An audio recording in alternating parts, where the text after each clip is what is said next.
नमस्कार, good morning India के इस खास शो में आपका बहुत बहुत स्वागत है। मैं हूं आपके साथ जया कौशिक। सबसे पहले खबर आ रही है पंजाब से, जहां पटियाला में कोरोना के तेजी से मामले देखने को मिले हैं। दो अलग अलग कॉलेजों में कोरोना के 193 केस सामने आए हैं। पटियाला के सरकारी मेडिकल कॉलेज में 100 छात्र संक्रमित पाए गए, वहीं थापर इंजीनियरिंग कॉलेज के 93 छात्र कोरोना के संक्रमित मिले हैं। मेडिकल कॉलेज के छात्रों को हॉस्टल खाली करने को कहा गया है। जिस तरह के हालात यहां पर बने हैं, आज मुख्यमंत्री चरणजीत सिंह चन्नी ने एक इमरजेंसी बैठक भी बुलाई है कोविड को लेकर। मोहम्मद गजाली हमारे सहयोगी फोन लाइन पर जुड़ रहे हैं। गजाली, ये एक बहुत बड़ी बात है, दो अलग अलग कॉलेज से 193 मामले सामने आए हैं। क्या डिटेल्स मिल रही हैं? क्योंकि ये गंभीर इसलिए भी हो जाता है, हम देख रहे हैं कि पंजाब में चुनाव है, रैलियां हो रही हैं, वहां लोग मास्क नहीं लगाते, और इस तरह के मामले भी पटियाला में हमने देखे हैं। देखिए, कल रात ही जो है जिला प्रशासन ने एक इमरजेंसी मीटिंग बुलाई, जब वहां पर टेस्टिंग के रिजल्ट्स आए कि करीब 100 स्टूडेंट्स और डॉक्टर्स, क्योंकि जो रेसिडेंट डॉक्टर्स होते हैं वो स्टूडेंट्स भी होते हैं, हॉस्टल में ही रहते हैं या कैंपस में ही होते हैं। तो गवर्नमेंट मेडिकल कॉलेज जो पटियाला है उसके करीब 100 स्टूडेंट्स देख लें तो उनके रिजल्ट्स पॉजिटिव आए हैं। इसके अलावा कुछ ही दिन पहले अगर पिछले हफ्ते की बात कर लें तो बहुत मशहूर कॉलेज है Thapar institute of engineering and technology, वहां पर भी बच्चे पॉजिटिव आए थे और वहां पर संख्या जो है करीब 93 हो गई है। अगर गवर्नमेंट मेडिकल कॉलेज की बात करें तो कल जब 100 बच्चे पॉजिटिव आ गए तो जिला प्रशासन ने वहां पर मीटिंग की और यह निर्णय लिया गया कि बच्चों को घर भेज दिया जाए। इसमें जो पॉजिटिव भी हैं, हालांकि पूरे हॉस्टल में करीब 1000 बच्चे रहते हैं इस मेडिकल कॉलेज के, सभी को घर भेजने का निर्णय लिया गया, ऐसा मेडिकल एजुकेशन मिनिस्टर राजकुमार वेरका ने भी बताया। और वहां के डीसी एसएसपी ने कॉलेज के अथॉरिटीज के साथ मीटिंग करके निर्णय लिया है। अब ये क्यों हो रहा है? क्योंकि पिछले कुछ दिनों में हमने देखा है रैलियां हो रही हैं, न्यू ईयर भी की पार्टियां भी कई जगह हुई हैं। पंजाब में वैसे ही लोग पार्टी वगैरह मनाने के थोड़े शौकीन होते हैं। हरियाणा और हिमाचल में कुछ सख्ती रखी गई है, पंजाब में फिलहाल कोई ऐसी रेस्ट्रिक्शन मूवमेंट पे है नहीं जी। इस वजह से कहीं ना कहीं जो है केसेस के बढ़ने का ये कारण हो सकता है। आज मुख्यमंत्री जो है इन दोनों पटियाला, खास करके पटियाला और पठानकोट, दो ऐसे जिले हैं जहां सबसे ज्यादा केस आ रहे हैं पिछले एक हफ्ते के अंदर। पठानकोट में स्कूल बंद करने का भी आदेश दिया है वहां के डिप्टी कमिश्नर ने। पटियाला में क्या निर्णय लिया जाता है या पूरे पंजाब की स्थिति को देख के मुख्यमंत्री आज कुछ निर्णय मीटिंग के बाद ले सकते हैं। जी, यहाँ पर आप बता रहे हैं जिस तरह से सरकारी मेडिकल कॉलेज में 100 छात्र संक्रमित हैं, उनको हॉस्टल खाली करने को कहा गया है, क्योंकि वहाँ संख्या हॉस्टल में 1000 के आसपास और छात्रों की है। क्या किस तरह की व्यवस्था होगी इन्हें वापस ले जाने की? क्योंकि ये तो संक्रमित हैं और घरों में पहुंचेंगे तो वहां भी संक्रमण फैलेगा। जी देखिए, क्योंकि शुरुआत में हमने कोविड के हर वेव में देखा है कि अगर आप एसिम्प्टोमेटिक हैं या माइल्डली सिम्प्टोमेटिक हैं तो भी आपको आइसोलेशन एडवाइस करके घर में होम आइसोलेशन की बात कही जाती है, चाहे फॉरेन ट्रैवलर्स हों। तो कहीं ना कहीं अभी हॉस्पिटल फैसिलिटी में या हॉस्पिटल में इतनी फैसिलिटी आप बर्डन नहीं करना चाहेंगे कि आपके डॉक्टर्स ही वहां पर एडमिट हो जाएं, तो पेशेंट्स को फिर थोड़ा और परेशानी होगी। हालांकि मेडिकल कॉलेज के स्टूडेंट्स हैं, सीनियर स्टूडेंट्स हैं, तो उनको अपनी भी हालत का पता है। तो अभी फिलहाल ये निर्णय लिया गया है कि पूरे ही हॉस्टल को खाली कराया जाए। जो 100 लोग पॉजिटिव आए हैं उनको भी घर भेजा जाए और बाकी जो लोग हॉस्टल में रहते थे उनको भी टेस्टिंग करके भेजने की का निर्णय लिया गया है। जी गजाली, बहुत बहुत शुक्रिया इस पूरी जानकारी के लिए। तो पटियाला में कोरोना के ये मामले आए हैं जिसमें दो अलग अलग कॉलेजों से 193 मामले निकलकर सामने आए हैं।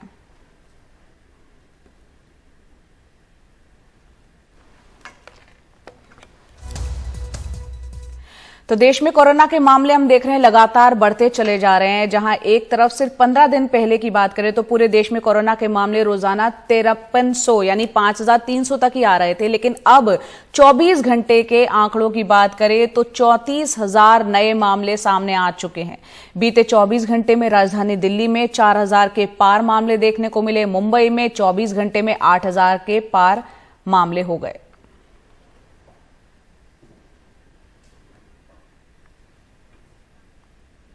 तो ये तो साफ है कि कोरोना की जो तीसरी लहर है उसने अब दस्तक दे दी है। कोविड वर्किंग ग्रुप के प्रमुख डॉक्टर एनके अरोड़ा ने कहा है कि कोरोना की तीसरी लहर आ चुकी है।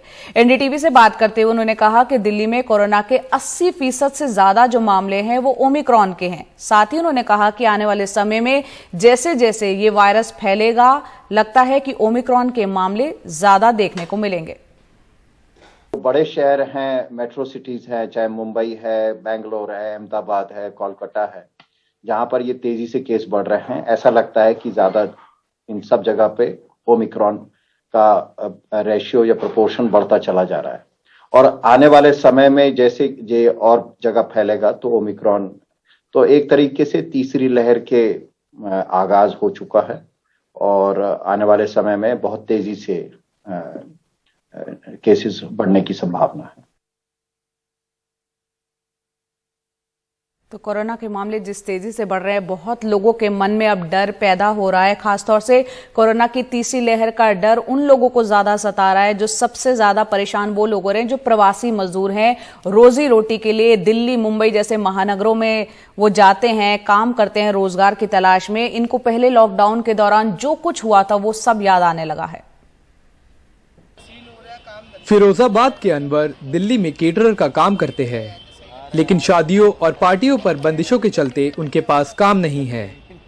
वो दूसरे लाखों लोगों की तरह खाली लोगों की सूची में शामिल हो गए हैं। कोरोना के पहले दौर की भयावह यादें उनकी आंखों के सामने आने लगी है। रोजगार से बैठ गए थे, कोई काम धंधा नहीं था, काम करने आ रहे थे पुलिस वाले मार रहे थे, कहीं भी नहीं निकल पा रहे थे, कहीं घूम ही नहीं पा रहे थे हम लोग। अब जब फिर दोबारा काम चालू हुआ तो फिर जो लॉकडाउन का सुनना है, फिर लॉकडाउन लग रहा है अब तो दोबारा। अब इसके बाद क्या होगा, लॉकडाउन लग जाए फिर भूखे मरेंगे हम तो, घर भी नहीं जा पाएंगे। अगर लॉकडाउन लग गया तो फिर पैदल जाना पड़ेगा दोबारा यहाँ से यूपी तक, फिर कचलेंगे कुत्तों की तरह पैदल पैदल। क्या फायदा है काम में? हमारा काम यही है भाई, रोज का कुआं खोदना, रोज का पानी पीना। यहाँ से 500 मिलते हैं, 500 में से 400 घर जाते हैं, 100 हम अपनी जेब में रखते हैं खर्चे के लिए। अब देखो कब तक छुट्टी रहती है, लॉकडाउन कब तक लगा रहेगा, कोई समझ में नहीं आ रहा। रात को 10 बजे चालू कर दिया, दिन में भी चालू हो जाए, कब वही चालू दिन में। 32 साल के मोहम्मद आलम शामियानों के कारोबार में हैं। कोरोना की पहली लहर में वो 8 महीनों के लिए यही दिल्ली में फंसे रह गए थे। मकान का किराया देने और 2 वक्त की रोटियों के लिए उन्हें कब्रें खोदने का काम तक करना पड़ा था। हाँ, तो पहले लॉकडाउन में हम क्या कहता काम ऐसे करता था, जहाँ मिलता था बोरे वोरे अनाज उनाज पहुँचाता था स्कूलों में। अच्छा। और कब्रिस्तान भी खोदा हूँ मैं। काम चल रहा था तो कुछ कमाया पैसा से। अभी काम हल्का चल रहा है, अभी चल नहीं रहा। अब वापिस काम मंदा हो गया एकदम? हाँ, मंदा हो गया। क्या पैसा तो वो हो रहा है कि पैसा भी नहीं आ रहा है जेब में। कैसे करेंगे? अब जैसा होगा वो देगा, ऊपर वाला देगा, हमारा हाथ में नहीं है। यहाँ पे रहने लायक पैसा ही नहीं बचा बिल्कुल। हाँ, तो फिर कैसे जा नहीं पाएंगे हम। जिस हिसाब से दिल्ली में कोरोना के मामले बढ़ रहे हैं, लगता है कि अगली पाबंदी निर्माण कार्यों और कारखानों पर लगेगी। दोनों ही सेक्टरों में बड़ी संख्या में बाहर के कामगार हैं, इसलिए हो सकता है कि एक बार फिर पलायन का दौर शुरू हो। 26 साल के गोलू अहरवाल दिल्ली में निर्माण कार्यों में मजदूरी करते हैं। पहले लॉकडाउन के वक्त उनको पैदल चलकर तकरीबन 800 किलोमीटर दूर मध्य प्रदेश के छतरपुर लौटना पड़ा था। उनका कहना है कि फिर पाबंदियां लगती है तो उनके सामने लौटने के अलावा दूसरा रास्ता नहीं होगा। कितने साल से काम कर रहे हैं यहाँ पे? यहाँ पर 3 साल।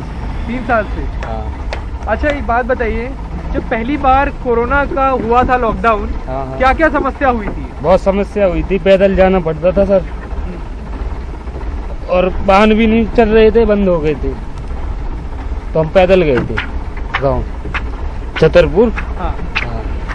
अब जैसे कोरोना के केस एक बार फिर से बढ़ रहे हैं, हाँ, तो अगर लॉकडाउन लगता है तो क्या क्या दिक्कतें आ सकती है आपको? बहुत दिक्कत आ सकती है, काम हमारा बंद हो जाएगा, पैसे नहीं कमाएंगे हम, घर जाना पड़ेगा। यही समस्या है सर, घर पे ही समस्या आती है, खाली बैठे रहते, पैसे आते नहीं हैं। खेती है, खेती करते हैं, बस सबको डर है, लॉकडाउन का भी है, कोरोना का भी डर है, सारा चीज का ही डर है।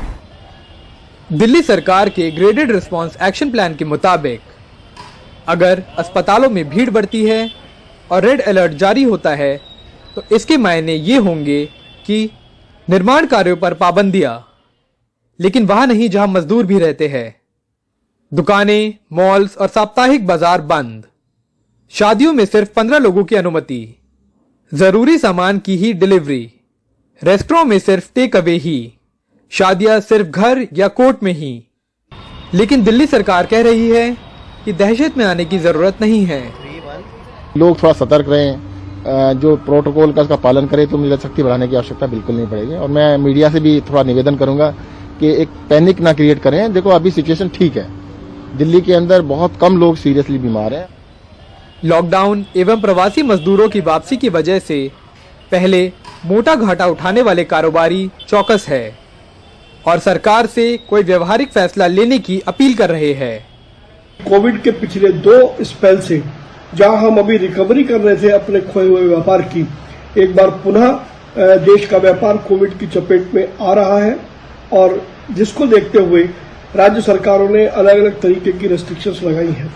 हम सरकार से आग्रह करते हैं कि कोविड पर निश्चित रूप से रेस्ट्रिक्शंस लगाई जानी चाहिए, लेकिन रेस्ट्रिक्शंस इस प्रकार से लगाई जाए जिससे कि व्यापार कम से कम प्रभावित हो, अर्थव्यवस्था कम से कम प्रभावित हो। देश भर के बड़े शहरों में एक बार फिर से कोरोना के केसों में वृद्धि आने लगी है, जिसको देखते हुए ऐसा प्रतीत होता है कि सरकार एक बार फिर से पाबंदियां बढ़ा सकती है। और अगर ऐसा हुआ तो सबसे पहले असर उन सभी प्रवासी मजदूरों पर पड़ेगा जो रोज खाने के लिए रोज कमाते हैं।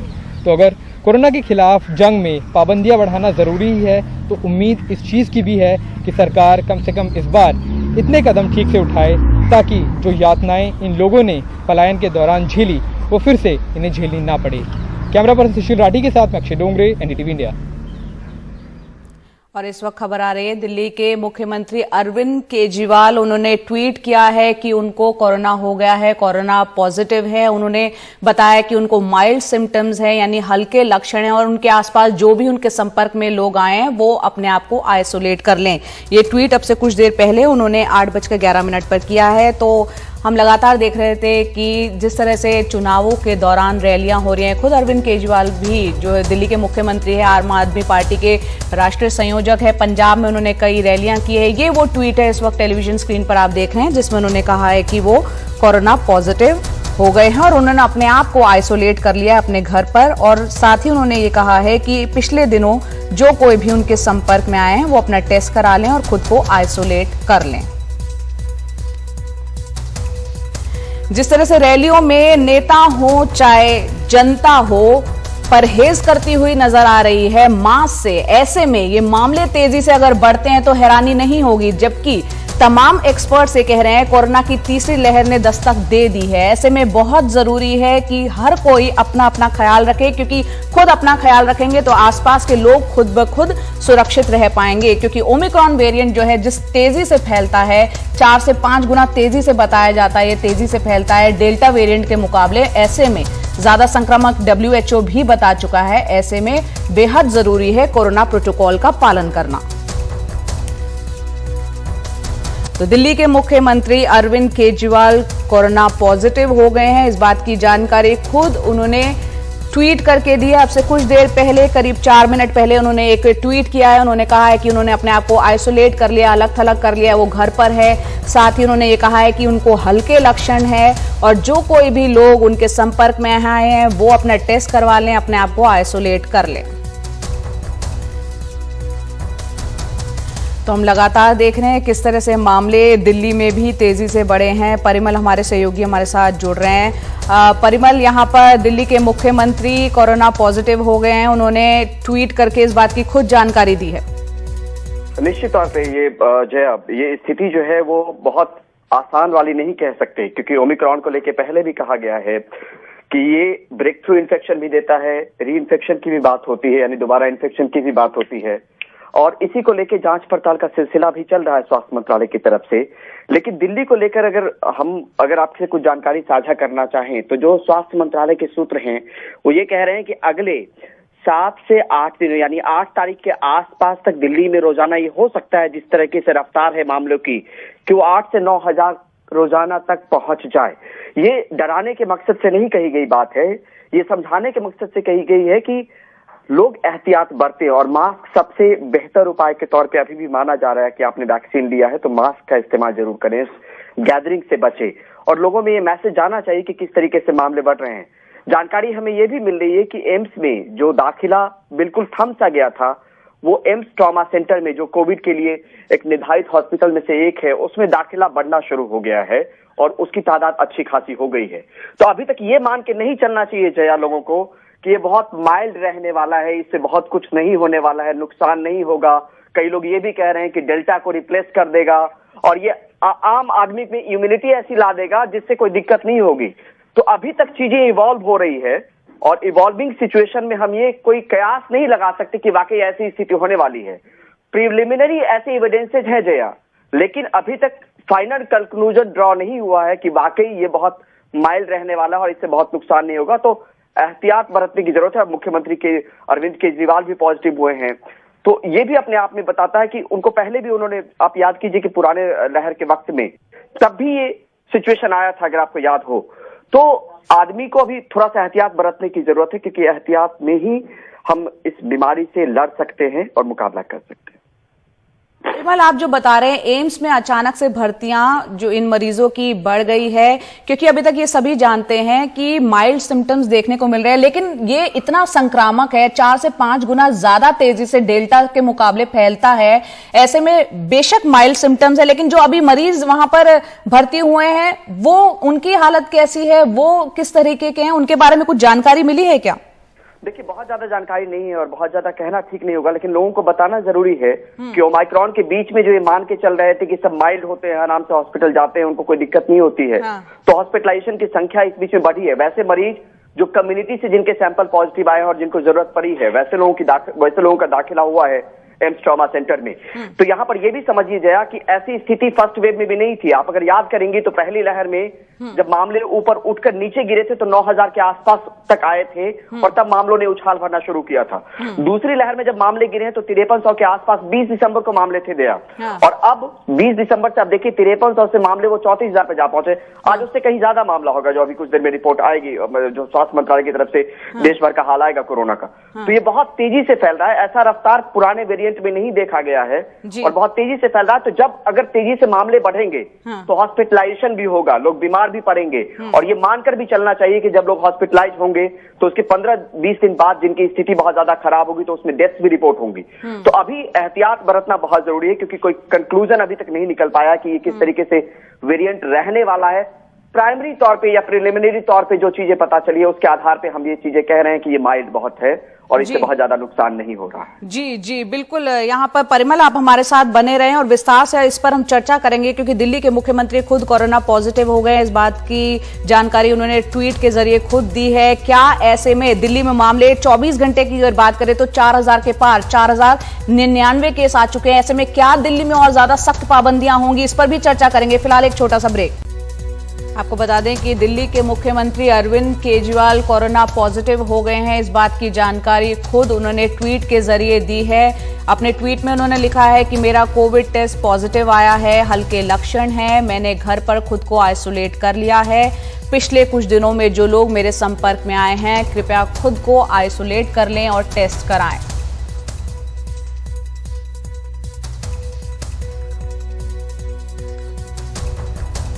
तो यहाँ पर मुख्यमंत्री खुद कोरोना पॉजिटिव हो गए हैं। दिल्ली में मामले भी लगातार बढ़े हैं। 24 घंटे में 4099 कोरोना के केस आए हैं। परिमल कुमार हमारे सहयोगी फोन लाइन पर जुड़ रहे हैं। परिमल, यहाँ पर हम चर्चा कर रहे थे किस तेजी से मामले यहाँ पर दिल्ली में भी बढ़ रहे हैं। लोगों को ज्यादा सतर्क रहने की जरूरत है। देश में मामले बल्कि कोरोना के काफी तेजी से बढ़ रहे हैं। दिल्ली की खासतौर से बात करें, मुख्यमंत्री खुद कोरोना पॉजिटिव हो गए हैं। हाल फिलहाल हमने देखा था उन्होंने पंजाब उत्तराखंड का भी दौरा किया था, रैलियां की थी। दिल्ली की बात करें, येलो अलर्ट अभी लागू है। क्या जिस तरीके से मामले दिल्ली में तेजी से बढ़ रहे हैं, रेड अलर्ट भी लग सकता है? अगर ऐसा है तो किस तरह की पाबंदियां और बढ़ सकती हैं? देखिए, दिल्ली डिजास्टर मैनेजमेंट अथॉरिटी की आज मीटिंग है। बैठक में उन एविडेंसेस को रखा जाएगा कि किस हिसाब से केसेस बढ़ रहे हैं। और जया, हमने अभी भी कुछ देर पहले बात की थी तो हमने ये कहा था कि जो हमारी जानकारी के मुताबिक ये बताया जा रहा है कि आज 4 तारीख हो गए, अगले 4 दिनों में 8 से 9000 मामले रोजाना आ सकते हैं, ये हमें बताया गया है। और 15 तारीख के आसपास तक दिल्ली में 20,000 के आसपास मामले हो सकते हैं। तो ये जो जानकारी मिली है स्वास्थ्य मंत्रालय के हवाले से, उसके हवाले से मैं ये जानकारी दे रहा हूँ लोगों को। रेड अलर्ट का मतलब होता है कि आप वो पाबंदियां आप देख लीजिए कि जो पुराने वक्त में हुई है। रेड अलर्ट का मतलब ये है कि 5% से ज्यादा अगर पॉजिटिविटी रहती है, जो अभी 6.46% के आसपास है, तो रेड अलर्ट की जरूरत पड़ती है। और भी कुछ कुछ कंडीशंस है, हॉस्पिटलाइजेशन अगर ज्यादा हो जाए तो उस तरह की कंडीशन भी है। 7 दिनों की अवधि में अगर 16,000 से अधिक मामले आने लगे तो वो एक कंडीशन कहा गया है। रेड अलर्ट मतलब मान के चलिए कि मेट्रो और बसों में जरूरी सेवाओं वाले लोगों को ही इजाजत दी जाएगी। शॉपिंग मॉल के बंद होने की बात है उसमें। वीकली मार्केट बंद हो जाएंगे। जो सरकारी और निजी दफ्तर है उसमें बहुत तरह की पाबंदी होगी, बहुत कम से कम लोग जा पाए या बंद रहेंगे, इस तरह की बात कही। रेस्टोरेंट से होम डिलीवरी की सुविधा रहेगी, बाकी बंद करना पड़ता है। हमने देखा कि पार्लर वगैरह या नाई की दुकान वो बंद हो जाती है, वो रेड अलर्ट में उसकी बात कहेगी कि वो बंद है। मतलब रिस्ट्रिक्शन पुराने दौर में अगर जया याद करेंगी कि जिस तरीके की पाबंदियां होती थी, हमने देखी भी है, तो वैसी ही सख्ती की बात आती है रेड अलर्ट जब लागू करने की बात होती है। तो दिल्ली की स्थिति कमोबेश आप अगर समझेंगे तो कुछ वक्त पहले तक एक भी मामले ऐसे कई दिन रहे जहां पे मामले रिपोर्ट नहीं हो पा रहे थे और शरद इसकी जानकारी भी दे रहे थे। अब देखिए वो मामले 4,000 के आसपास पहुंच गए। 4,099 मामले, बहुत ज्यादा होते हैं और तेजी से बहुत ज्यादा तेजी से फैल रहा है। बिल्कुल, और बहुत तेजी से बढ़ रहे हैं। देश की भी हालत ऐसी ही है जया, जहां पे मामले बहुत तेजी से बढ़ रहे हैं, काफी तेजी से बढ़ रहे हैं। और हम अपने दर्शकों को एक ग्राफिक्स के जरिए दिखा भी दें कितनी तेजी से बढ़े हैं। 29 दिसंबर का जो है मामला अगर बताएं, आंकड़ा बताएं, 923 मरीज आए थे। 30 दिसंबर को बढ़कर 1,313 हो गए। 31 तारीख को 1,700 से ज्यादा हो गए। 1 जनवरी नए साल पर 2,700 से ज्यादा, 2 को 3,000 से ज्यादा और 3 जनवरी को 4,099 मामले दिल्ली में सामने आए हैं। Doctor NK. अरोड़ा जो कोविड वर्किंग कमेटी की देश की उसके चेयरमैन है, हमारे साथ है। बहुत बहुत धन्यवाद डॉक्टर अरोड़ा जुड़ने के लिए। सर, कोरोना के मामले तेजी से बढ़ रहे हैं। एक दिन में करीब 34,000 अब कहा जा रहा है और जो संक्रमण दर है करीब करीब 4% है। क्या आंकलन है, क्या हालात हैं, किस तरह से देख रहे हैं आप इन मामलों को? जैसा कि आप पिछले कुछ दिनों में देख रहे हैं कि सारे देश में केसेस बहुत तेजी से बढ़ रहे हैं और जो जीनोम सीक्वेंस का इंसाकॉक का जो डेटा है उसके हिसाब से ओमिक्रॉन का प्रोपोर्शन बहुत तेजी से बढ़ता चला जा रहा है। और आज जैसे कि अनाउंस किया गया कि दिल्ली में पिछले हफ्ते जो ओमिक्रॉन था 80% से ज्यादा केसेस ओमिक्रॉन के कोविड केसेस पॉजिटिव थे। और जो बड़े शहर हैं, मेट्रो सिटीज हैं, चाहे मुंबई है, बेंगलोर है, अहमदाबाद है, कोलकाता है, जहां पर ये तेजी से केस बढ़ रहे हैं, ऐसा लगता है कि ज्यादा इन सब जगह पे ओमिक्रॉन का रेशियो या प्रोपोर्शन बढ़ता चला जा रहा है। और आने वाले समय में जैसे ये और जगह फैलेगा तो ओमिक्रॉन तो एक तरीके से तीसरी लहर के आगाज हो चुका है और आने वाले समय में बहुत तेजी से केसेस बढ़ने की संभावना है। जी, तो आप कह रहे तीसरी लहर का आगाज हो चुका है। सर, ओमिक्रॉन देश में कितना फैल चुका है? क्योंकि सरकारी आंकड़े हैं वो बहुत कम है, 1,500 से 1,700 के बीच में, लेकिन जो एक ग्राउंड रिपोर्ट्स के जो आंकलन है वो बहुत ज्यादा हैं। तो आप लोगों के इनपुट्स क्या हैं? ये बहुत महत्वपूर्ण सवाल है और इसीलिए ये स्ट्रैटेजी बनाई गई कि कुछ जो बड़े शहर हैं वहां पर 100% जीनोम सीक्वेंसिंग की जाए, क्योंकि पूरे कंट्री में 100% नहीं की जाती है। और उसी बेसिस पे जो पिछले हफ्ते में दिल्ली में केसेस आए हैं वो 80% से ऊपर आए हैं। इसका मतलब जो तेजी से तो पूरे के पूरे सीक्वेंस करने की आवश्यकता भी नहीं रहती, लेकिन आप इन आंकड़ों को देखकर कह सकते हैं कि जो पिछले हफ्ते 10 दिन में जो केसेस तेजी से बढ़े हैं उनमें ज्यादा केसेस ओमिक्रॉन के होने की संभावना है।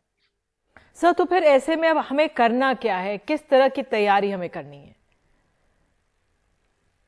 हाँ, तो इसमें सबसे पहली बात यह है कि हम सबको आतंकित होने की जरूरत नहीं है, पैनिक की होने की जरूरत नहीं है, क्योंकि जो अभी तक डेटा है पूरी दुनिया से कि ज्यादा ओमिक्रॉन जो है ज्यादा गंभीर बीमारी नहीं करता है। और हमारे लिए सबसे बेहतरीन उदाहरण है साउथ अफ्रीका, जहां पर तेजी से केसेस बढ़े और लगभग 2 हफ्ते के अंदर ही 3 हफ्ते के अंदर केसेस नीचे की तरफ आने लग गए हैं। तो हमारी सिचुएशन भी वैसे ही होने की संभावना है। और अब जो है हम लोग इसकी तरफ देखेंगे कि जो जिनको जरूरत है उन्हीं को हॉस्पिटल में दाखिल होना चाहिए। प्राइवेट सेक्टर है, पब्लिक सेक्टर है, तो उसकी पूरी तैयारी कर ली गई है कि किन लोगों को दाखिल होना चाहिए। दूसरा, जहां तक आप सवाल पूछना चाह रहे हैं कि कंटेनमेंट एंड लॉकडाउन की, तो ओवरऑल लॉकडाउन करने का कोई सवाल नहीं बनता और कोशिश की जाएगी कि जो वो है, एक पिछली बार हम लोगों ने कहा था कि स्मार्ट कंटेनमेंट, चाहे डिस्ट्रिक्ट लेवल और सब डिस्ट्रिक्ट लेवल पे, जिससे कि फैलाव को, प्रसार को धीमा किया जा सके, और वही पॉलिसी फॉलो की जाए। जी सर, जो ये जिस तरह से फैल रहा है 2 से 3 हफ्तों में अगर हम देखें 2% से 30% हो गया है, और एक दिन में हमने देखा था जब डेल्टा की हम दूसरी लहर में थे तो एक दिन में जब पीक हुआ था तो 4 लाख केसेस आए थे। अब इसके अनुमान कहा जा रहा है 16 से 20 लाख केसेस हो सकते हैं, तो हम तैयार हैं? तो हम लोग आंकड़ों को देख रहे हैं और मॉडलिंग एक्सरसाइजेस रेगुलर बेसिस पे है। हमें लगता है कि पीक कितना होगा ये तो कहना इस समय मुमकिन नहीं होगा, लेकिन केसेस काफी रहेंगे। लेकिन एक जिसको कहना चाहिए कंफर्टेबल बात यह है कि ज्यादातर एसिम्टोमेटिक या माइल्डली सिम्टोमेटिक केसेस ही रहेंगे जितना भी होता है, और जिनको अस्पताल में दाखिल होने की जरूरत है वो बहुत कम होने की संभावना है। ये हमारा अभी तक का जो हमारा यहाँ का आकलन है वो भी यही कह रहा है। और क्योंकि अगर हम दिल्ली, मुंबई, कलकत्ता वगैरह में देखते हैं तो अभी मैंने थोड़ी देर पहले कुछ आंकड़े देखे थे, मुंबई में ज्यादातर 95% बेड्स अभी भी अवेलेबल हैं, बहुत कम दाखिल हुआ है। तो उस हिसाब से हम देखते हैं कि मेन कि हमारे जो स्वास्थ्य सेवाएं उस पर कितना दबाव पड़ेगा, और उसके लिए हम पूरी तरह से तैयार हैं। जी सर, आखिरी सवाल, तो ऐसे में आप लोगों ने निर्देश क्या दिए हैं राज्यों को, क्योंकि जहन में सवाल यही है, आर वी प्रिपेयर्ड? हम लोग जो पूरे स्टेट्स को कहा गया है कि कोविड के जो बिस्तर एलोकेशन करना है, रीअसाइनमेंट करना है, वो इमीडिएटली करने की जरूरत है। ऑक्सीजन बेड्स की संख्या कई गुना बढ़ा दी गई है। वेंटिलेटर्स की संख्या को लगभग 70,000 वेंटिलेटर बेड्स हैं इस समय पूरे कंट्री में, और आईसीयू बेड्स की संख्या बढ़ा दी गई है, जिससे कि जो हमें परेशानी दूसरी लहर के दौरान हुई थी वो परेशानी नहीं होनी चाहिए। और साथ ही साथ चाहे वो पब्लिक सेक्टर है, प्राइवेट सेक्टर है, हमें अभी से तैयारी करनी होगी, क्योंकि अगले हो सकता है 2 हफ्ते 3 हफ्ते में केसेस की संख्या काफी बढ़ जाए। डॉक्टर अरोड़ा, बात करने के लिए बहुत बहुत धन्यवाद। तो चेयरमैन है कोविड वर्किंग ग्रुप के, और उनका कहना है कि तीसरी लहर का आगाज हो चुका है और अगले 2 से 3 हफ्ते में संख्या ये बढ़ने वाली है। हम सबको अलर्ट रहना है, पैनिक करने की जरूरत नहीं है। इंटरनेशनल ट्रांस ब्यूटी पेजेंट में 22 साल की आर्ची सिंह पहली भारतीय बनी हैं जो इस मुकाबले में सेकंड रनर अप रही। जो कामयाबी आर्ची ने हासिल की वो काबिल तारीफ है। धीरे धीरे ही सही, लेकिन समाज के बड़े तबके में अब ट्रांसजेंडर्स को दिल से अपनाया जाने लगा है। देखते हैं रिपोर्ट।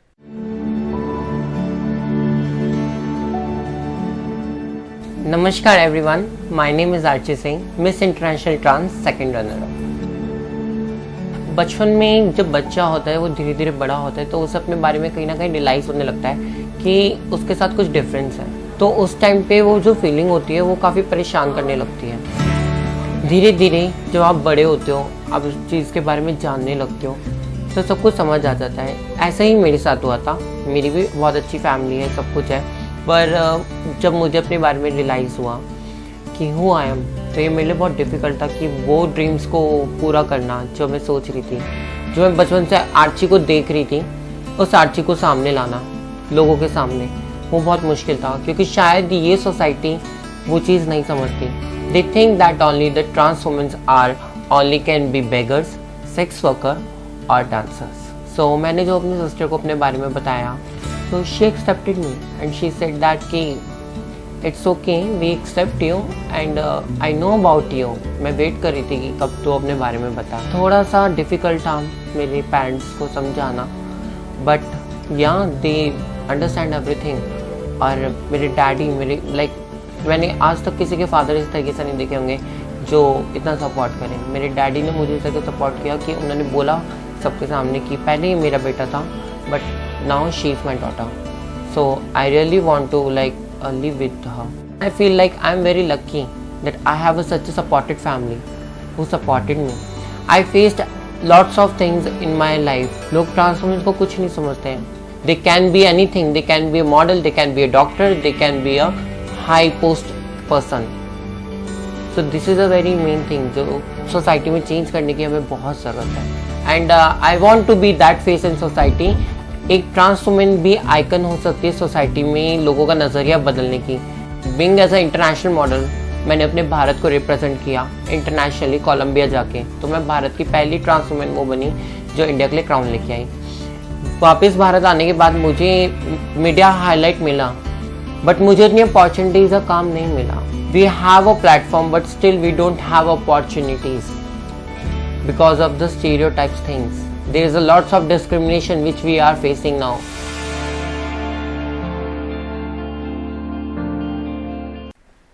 नमस्कार, मैं हूं अंजलि इस्टवाल। गुड मॉर्निंग इंडिया में आपका स्वागत है। शुरुआत करते हैं इस वक्त आ रही बड़ी खबर के साथ। दिल्ली के मुख्यमंत्री अरविंद केजरीवाल कोरोना पॉजिटिव पाए गए हैं। पिछले कई दिनों से वो रैलियां कर रहे थे। कल ही उत्तराखंड में भी उन्होंने रैली की है और आपको बता दें कि उन्होंने खुद ट्वीट कर इस बात की जानकारी दी है कि वो कोरोना पॉजिटिव पाए गए हैं। दिल्ली में इस वक्त ओमिक्रॉन वेरिएंट के मामले बढ़ते जा रहे हैं, लगातार मामलों में इजाफा हो रहा है। ऐसे में इस वक्त ये भी देखा जा रहा है कि क्या दिल्ली में रेड अलर्ट लगाने की जरूरत तो नहीं है। इसके लिए डीडीएमए यानी कि डिजास्टर मैनेजमेंट की मीटिंग भी आज होगी। फिलहाल जो बड़ी खबर आई है, जो अरविंद केजरीवाल ने खुद ट्वीट कर जानकारी दी है, वो ये कि दिल्ली के मुख्यमंत्री अरविंद केजरीवाल खुद ही कोरोना पॉजिटिव पाए गए हैं।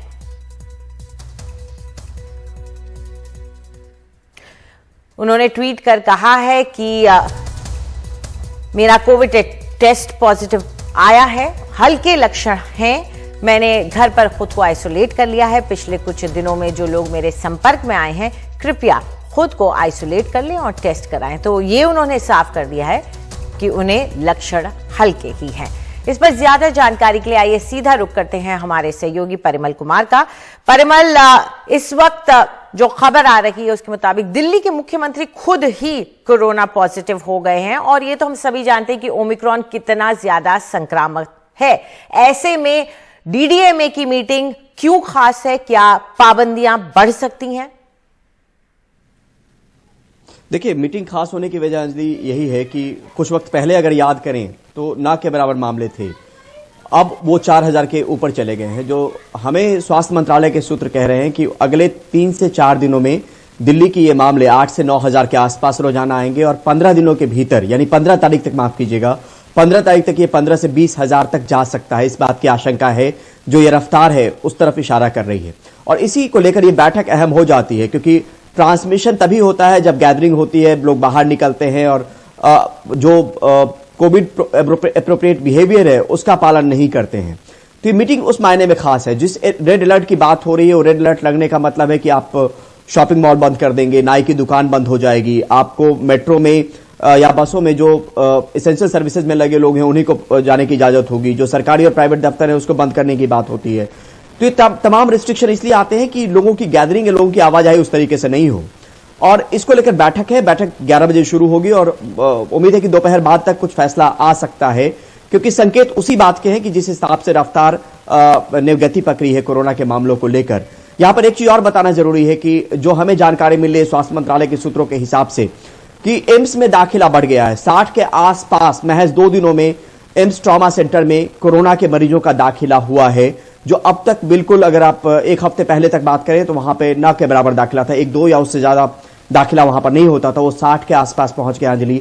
और लोगों को यह बताना बहुत जरूरी है कि ओमिक्रॉन को भी अभी भी फिलहाल हल्के में नहीं लिया जा सकता है कि सिर्फ माइल्ड सिम्टम ही होते हैं, क्योंकि चीजें इवॉल्व कर रही हैं, इमर्जिंग सिचुएशन है। ऐसे में हम किसी नतीजे पर अब तक नहीं पहुंचे और लोग अगर ये मानकर चल रहे हैं कि अगर इससे इन्फेक्शन भी होगा तो बहुत माइल्ड होगा, तो शायद ये बड़ी चूक हो सकती है।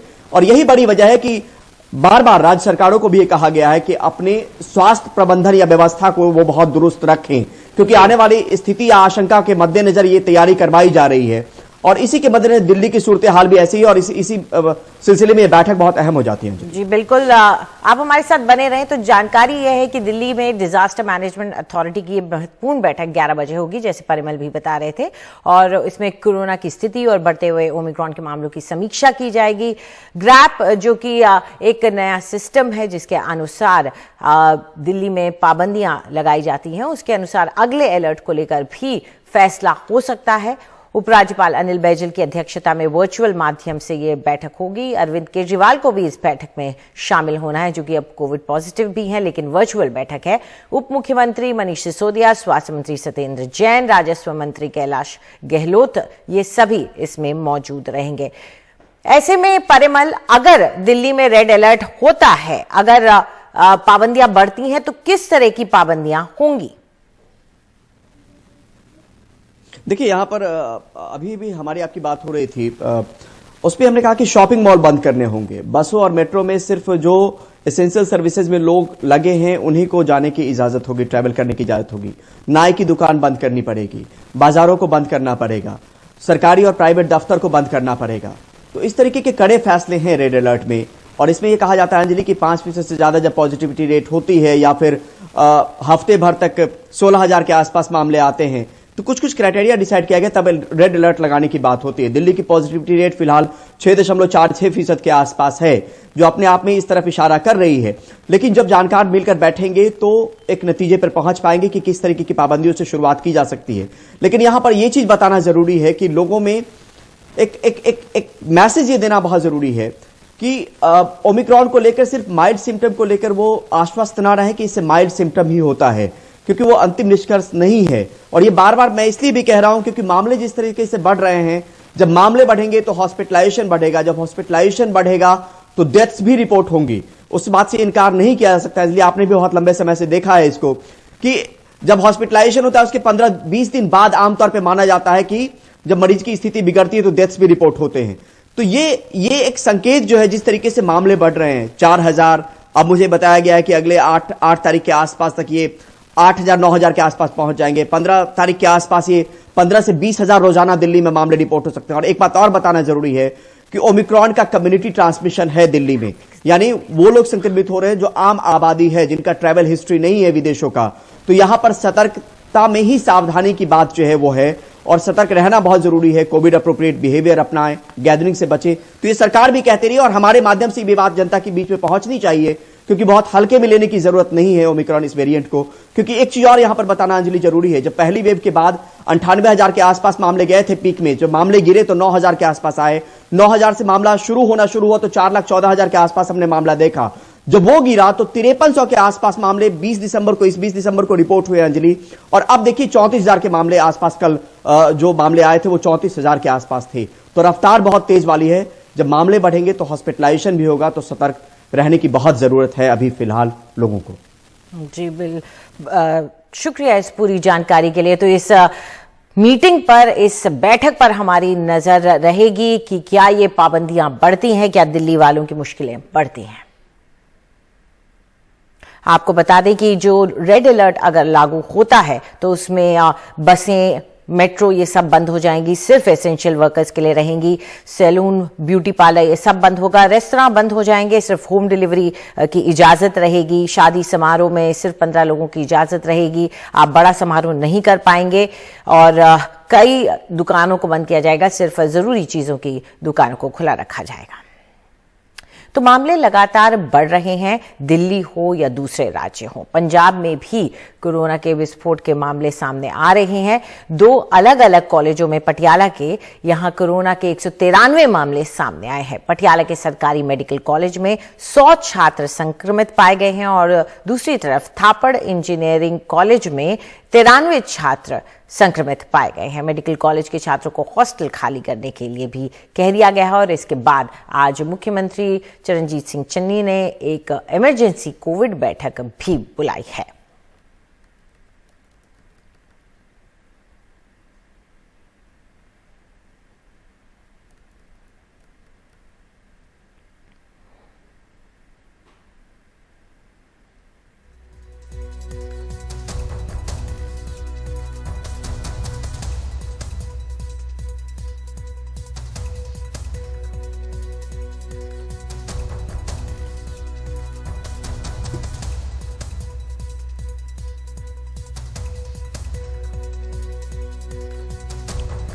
तो आपको बता दें, जिस तरह से सभी राज्यों में मामले बढ़ रहे हैं, तीसरी वेव की चिंता भी बढ़ रही है। आप देख सकते हैं कि किस तरीके से पटियाला में 2 मामले बड़े सामने आए हैं जहां कॉलेजों में कोरोना विस्फोट हुआ है। इसके बाद ये कहा जा रहा है विशेषज्ञों द्वारा कि तीसरी लहर आ चुकी है। डॉक्टर एनके अरोड़ा, जो कि कोविड टास्क फोर्स के प्रमुख हैं, उनका ये कहना है। उन्होंने एनडीटीवी से खास बात करते हुए कहा कि दिल्ली में कोरोना के 80% से ज्यादा मामले ओमिक्रॉन के ही हैं। साथ ही ये भी कहा कि आने वाले समय में जैसे जैसे वायरस और फैलने लगेगा, ओमिक्रॉन ही उसमें ज्यादा निकलेगा। बड़े शहर हैं, मेट्रो सिटीज हैं, चाहे मुंबई है, बेंगलोर है, अहमदाबाद है, कोलकाता है, जहां पर ये तेजी से केस बढ़ रहे हैं। ऐसा लगता है कि ज्यादा इन सब जगह पे ओमिक्रॉन का रेशियो या प्रोपोर्शन बढ़ता चला जा रहा है और आने वाले समय में जैसे ये और जगह फैलेगा तो ओमिक्रॉन तो एक तरीके से तीसरी लहर के आगाज हो चुका है और आने वाले समय में बहुत तेजी से केसेस बढ़ने की संभावना है। और इस वक्त एक बड़ी खबर आ रही है। अखिलेश यादव, एसपी प्रमुख के करीबी माने जाने वाले एक शख्स पर आईटी विभाग का छापा पड़ रहा है। दरअसल ये एस बिल्डर हैं जिन पर इस वक्त आईटी विभाग का छापा पड़ रहा है। इस बिल्डर के मालिक हैं अजय चौधरी और इनके ठिकानों पर छापेमारी जारी है। इनके ठिकाने जो कि नोएडा, दिल्ली, आगरा, इन सब इलाकों में आते हैं, वहां पर इस वक्त इनकम टैक्स की रेड चल रही है। इस पर ज्यादा जानकारी के लिए आइए सीधा रुख करते हैं हमारे सहयोगी मुकेश सिंह सेंगर का। मुकेश, क्या पता चल रहा है इस बारे में? देखिए, जो एस बिल्डर के मालिक हैं अजय चौधरी, इनके जो है नोएडा और दिल्ली और आगरा में कई सारे ऑफिस हैं, बहुत सारे प्रोजेक्ट चल रहे हैं और दिल्ली एनसीआर के काफी बड़े बिल्डर माने जाते हैं ये। और ये भी जानकारी मिली है कि ये जो इसके जो मालिक अजय चौधरी हैं वो अखिलेश यादव के काफी करीबी हैं। तो इनके यहाँ जो इनकम टैक्स डिपार्टमेंट है उसकी रेड आज सुबह शुरू हुई है। जो रेड है वो दिल्ली, आगरा और नोएडा, इन तमाम शहरों में हो रही है। इन पर आरोप ये है कि इन्होंने टैक्स चोरी की है और इसी आरोप में इनकम टैक्स डिपार्टमेंट की टीमें आज सुबह से इनके यहाँ छापेमारी कर रही हैं। हालांकि छापेमारी में क्या कुछ मिला है ये अभी तक साफ नहीं हुआ है।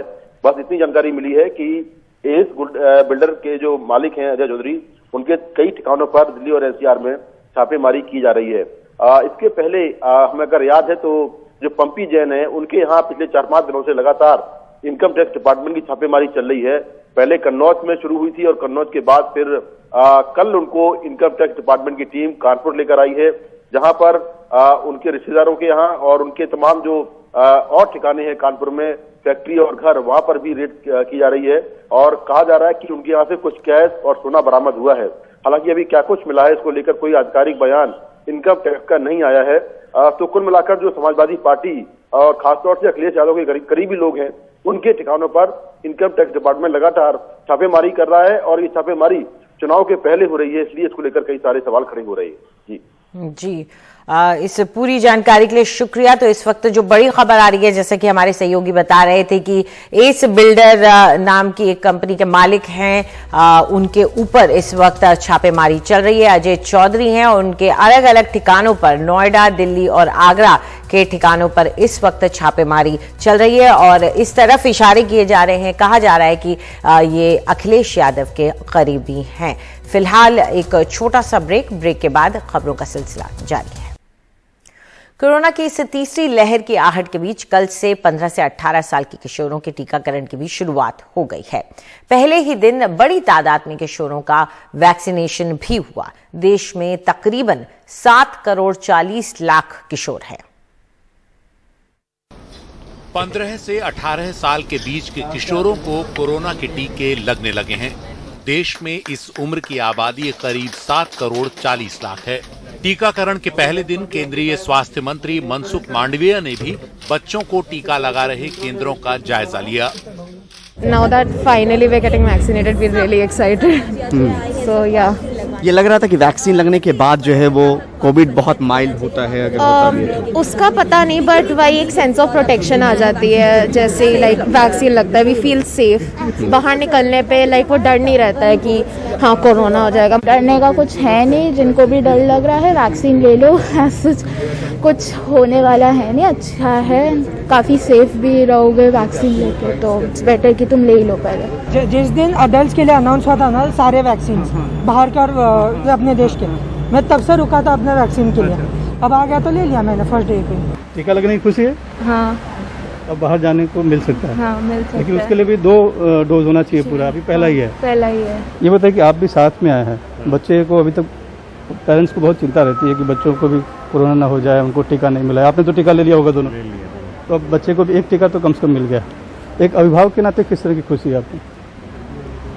खुशी ये है कि मतलब he is now out of danger and like you know के वो डर रहता है हमेशा कि बाहर जाए और कुछ हो नहीं जाए, तो वो एक घबराहट थोड़ी कम हो गई।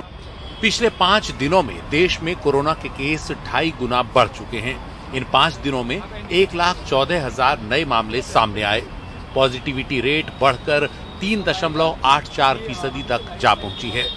वहीं एक्टिव मरीजों की तादाद 1,45,000 से ज्यादा है। 29 दिसंबर को देश में कोरोना के 13,154 केस थे।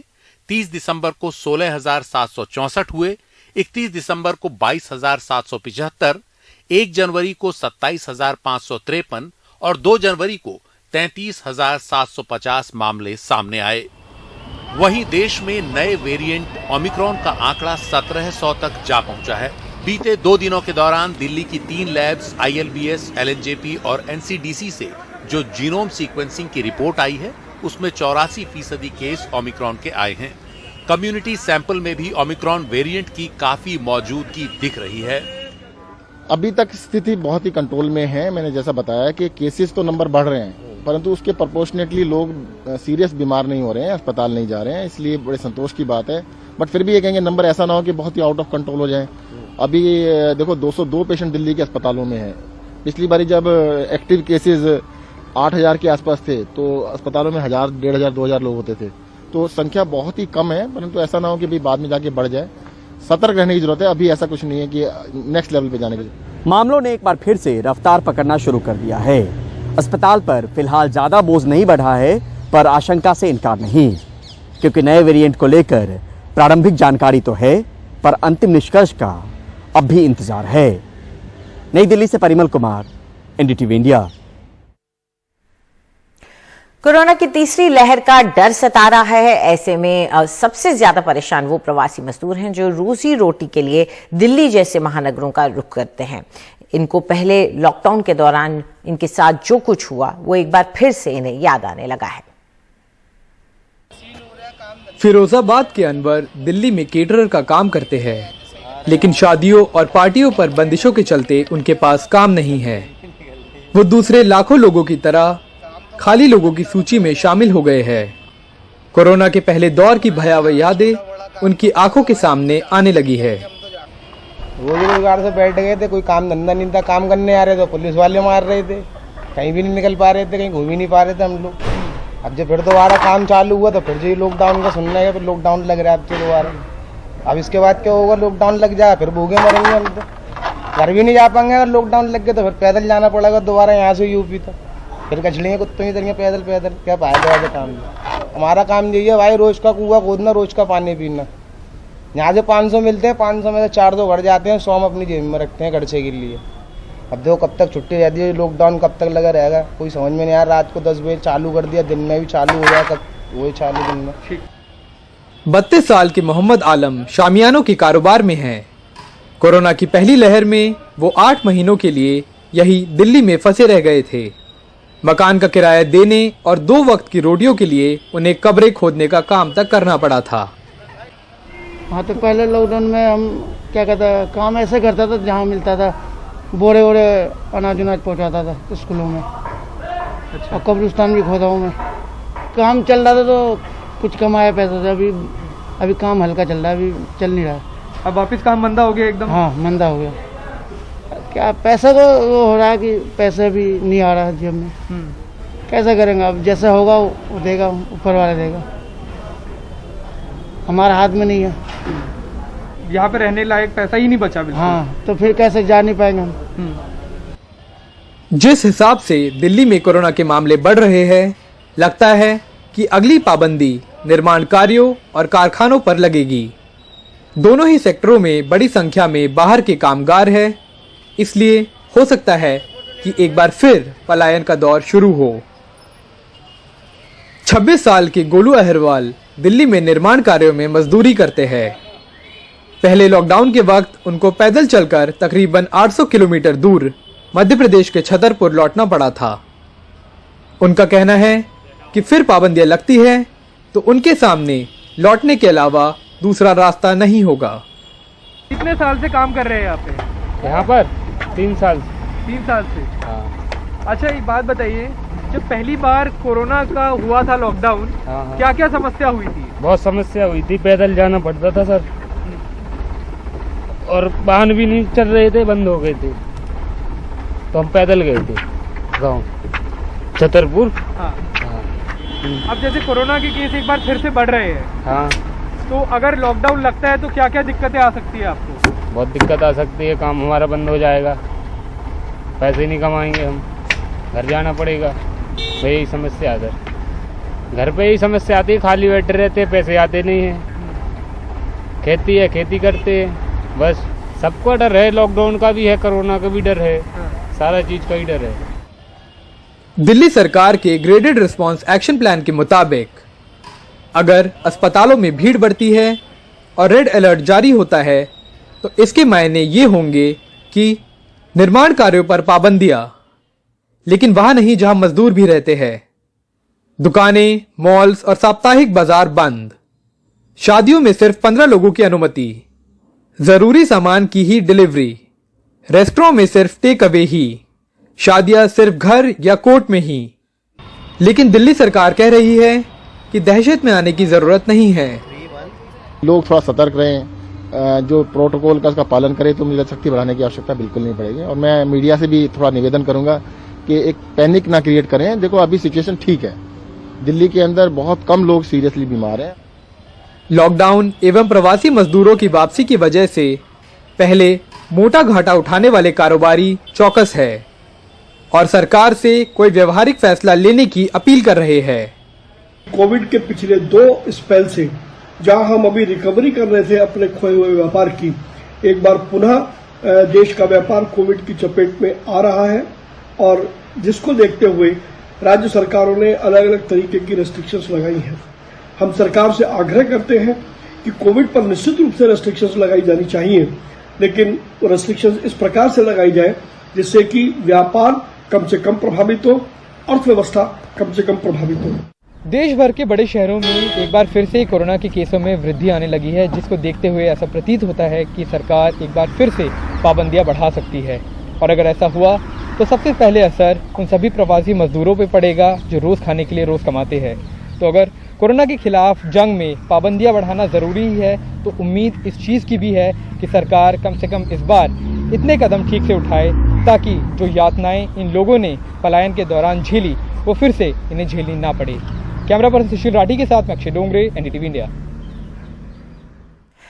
लखीमपुर खीरी कांड में चार्जशीट में एसआईटी ने दावा किया है कि जिस एसयूवी थार से किसानों को कुचला गया उसमें गृह राज्य मंत्री अजय मिश्रा का बेटा आशीष मिश्रा मौजूद था। लखीमपुर में 3 अक्टूबर को 5 किसानों को थार जीप से कुचलकर मार दिया गया था।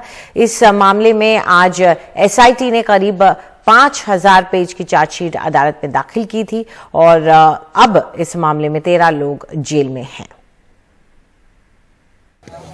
एसआईटी का दावा है कि किसानों को इस थार से अनजाने में नहीं बल्कि कत्ल करने की नियत से कुचला गया। 5000 पेज की चार्जशीट में एसआईटी ने गृह राज्य मंत्री अजय मिश्रा टेनी के बेटे आशीष मिश्रा और उसके साथियों को किसानों की पूर्व नियोजित और सुनियोजित हत्या का आरोपी बनाया है। चार्जशीट दाखिल हुई है सभी अभियुक्तों के खिलाफ, वीरेंद्र शुक्ला के खिलाफ 201 में और बाकी में सब में 302, 326, 307 वगैरह चार्जशीट दाखिल हुई है। तो क्या आशीष मिश्रा की मौजूदगी वहाँ पर थी?